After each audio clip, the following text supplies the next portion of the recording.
Hi, dear viewers. Welcome to English Funda Kolkata. I am your Amin sir. Today I am going to discuss with you a very important portion of grammar. How to use noun phrases in a sentence. English Funda Kolkata ইউটিউবের পক্ষ থেকে আমি আমিন sir তোমাদের সকলকে স্বাগত জানাচ্ছি।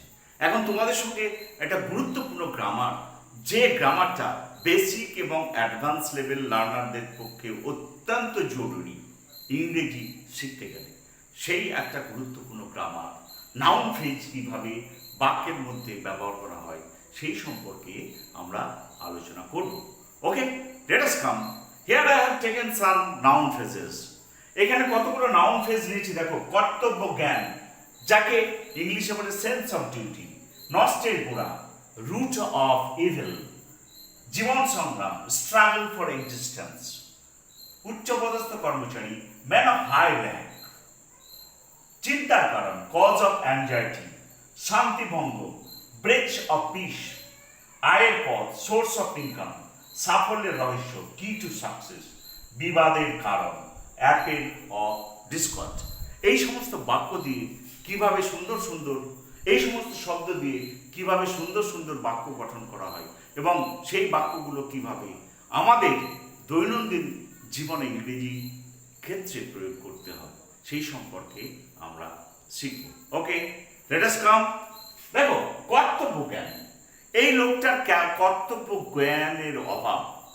The man has a lack the কর্তব্য জ্ঞান। The man has less sense of duty. The man is less sense of duty. বা কর্তব্য জ্ঞান না থাকলে, কর্তব্য জ্ঞান না থাকার জন্য লোকটিকে চাকরি থেকে বরখাস্ত করা হয়েছিল। The man was discharged from the service due to sense of duty. তাহলে লোকটার কর্তব্য জ্ঞান না থাকার জন্য তাকে চাকরি থেকে বরখাস্ত করা হয়েছিল। The man was discharge from the service due to sense of duty.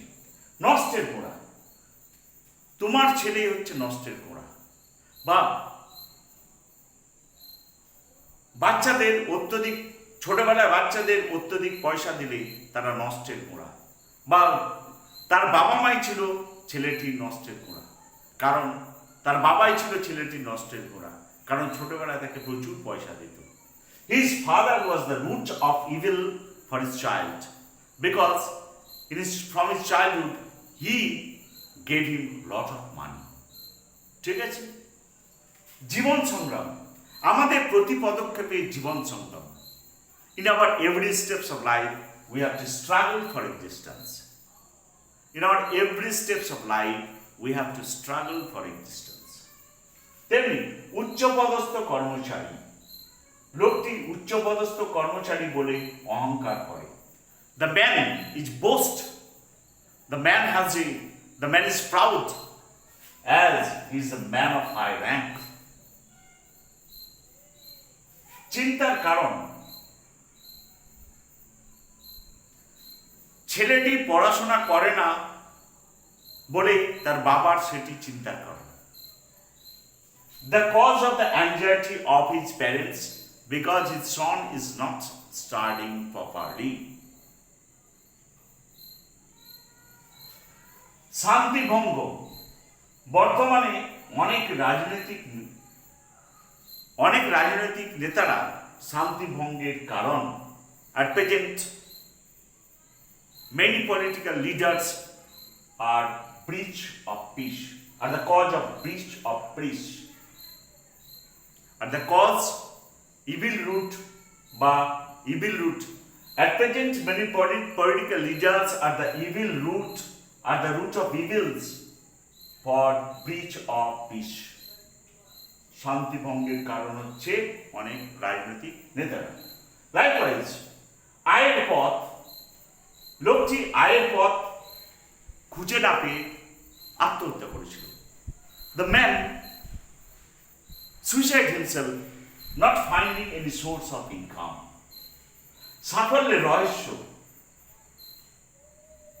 প্রত্যেক প্রত্যেকটা লোকের প্রত্যেকের সাফল্যের রহস্যের মূল কারণ হচ্ছে হার্ডওয়ার্ক।